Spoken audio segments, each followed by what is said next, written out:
Terrarian in the Dungeon, Chapter 3C and 4, Fan Fiction by Azazyel. Please subscribe to this YouTube channel for listening and patreon.com/Azazyel to read all of his stories.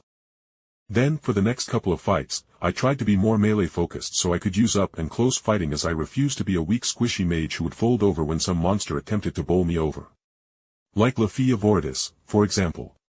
Even as a level 4, if even a couple later level 1 monsters like a silverback were to get past the other Loki adventures, I would bet on the monsters killing her, as she had no way to defend herself beside her magic, which needed an incantation. Chapter 4. With Sir Flufflikins I riding atop my shoulders, I was invincible. No, seriously.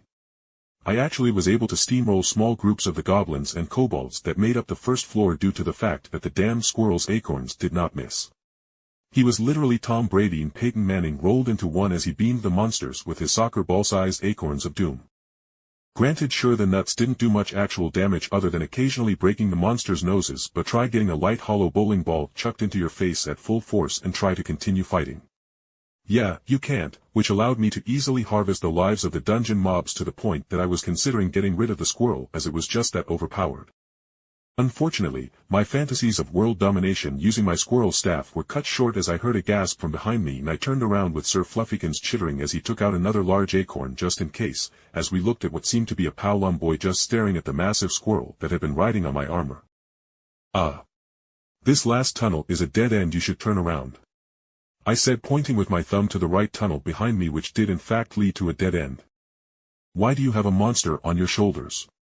He yelled, pointing at Sir Fluffykins I, and I perked my head to the side with Sir Fluffykins I doing the same as we looked at the Powlum in confusion before we looked behind us for the mysterious monster he pointed to. Finally seeing nothing, I looked up to Sir Fluffykins I and he looked down at me. Sky blue human eyes met tree bark soft brown eyes, and then we looked to the Powlum, who looked about ready to scream. Chitter pack. Sir Fluffykins I spat towards the Powlum, dropping his acorn to fold one of his arms across his chest and point at the Powlum, and then he flipped off the Powlum. No, fuck you. I won't be flipped off by a damned squirrel, screw you both. The Powlum yelled and turned around on his heel and took off sprinting down one of the side tunnels, and for a moment I held up my hand to stop him, as the scene and interactions happened entirely too damn fast for me to react or get a word in. Taking Sir Fluffykins I off my shoulders, I held it in front of me, and as I stared into the summoned sentry's eyes, I realized something chilling. These summoned beings had personalities, so should I throw the summoned stuff into the little trash icon in my inventory, would that kill the soul or whatever that was bound into the staff? Sir Fluffykins I, can you understand me? I asked, and just as I feared, the squirrel nodded, making eye contact with me, and that clearly told me was he anything but a dumb animal. Can you speak the human language or something? I asked dryly as I respectfully put the squirrel I had been hauling around on my shoulders for like the last half an hour down onto the ground. But thankfully the squirrel shook his head and began chattering to me as though to prove through the act, and his chittering didn't mentally translate to me or anything. He was just a squirrel with a lot of character that could understand me. So, next people we see you can't flip them off, all right? I all but ordered, and the squirrel seemed to deflate at the order but still nodded, and then with it agreeing I straightened up and took in my day's work. I had a small chunk of my inventory filled with monster stones, and with there only being 2 types of monsters down here, to begin with, obviously the monster stones would only take up 2 slots in my inventory, and then there were a couple of kobold teeth and goblin claws I got that took up their own slots. Thankfully everything stacks, I muttered as I saw that Sir Fluffykins I was making grabby hands at me to obviously pick him up and put him back on my shoulders, making me roll my eyes while chuckling. Before we get back to work, I got one last question. If I summon you again after you get hurt or I get separated, will it actually still be you? I asked, and he nodded while pointing at the staff and then himself several times while making several other motions and chattering noises. Seems like his soul or whatever is bound to the staff itself. Well, I can talk to Seshit and see what she thinks after we are done today. I thought before looking back at the squirrel. You aren't getting tired, or anything, are you?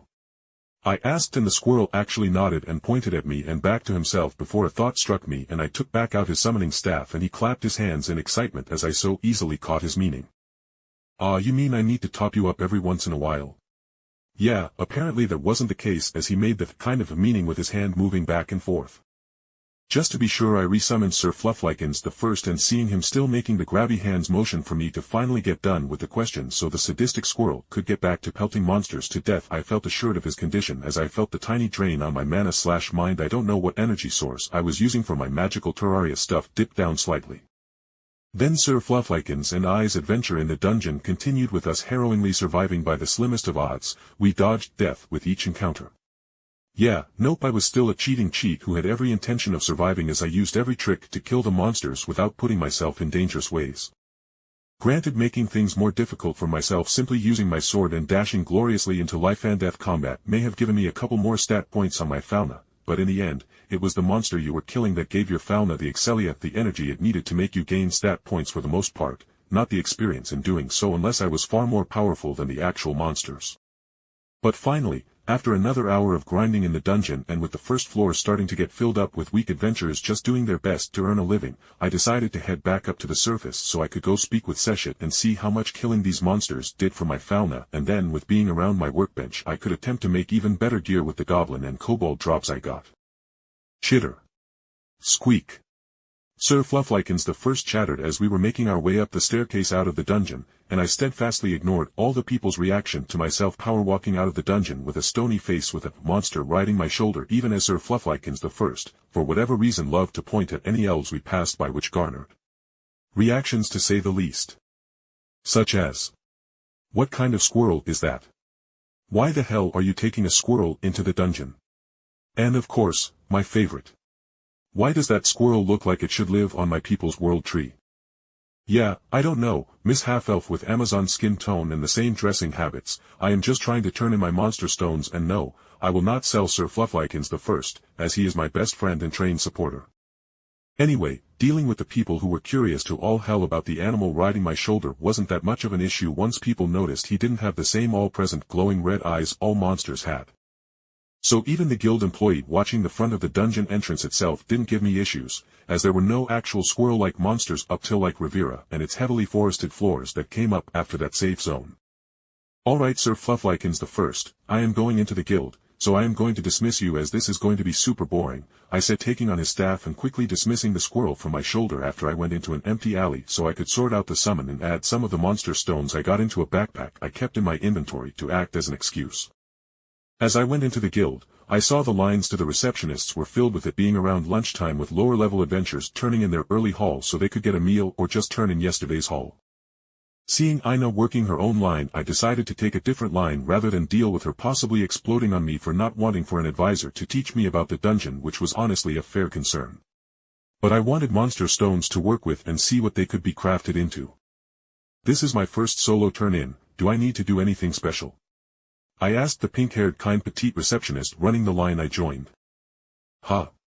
No, just show me your adventurer ID and you're set," she said cheerfully, giving me a thumbs up.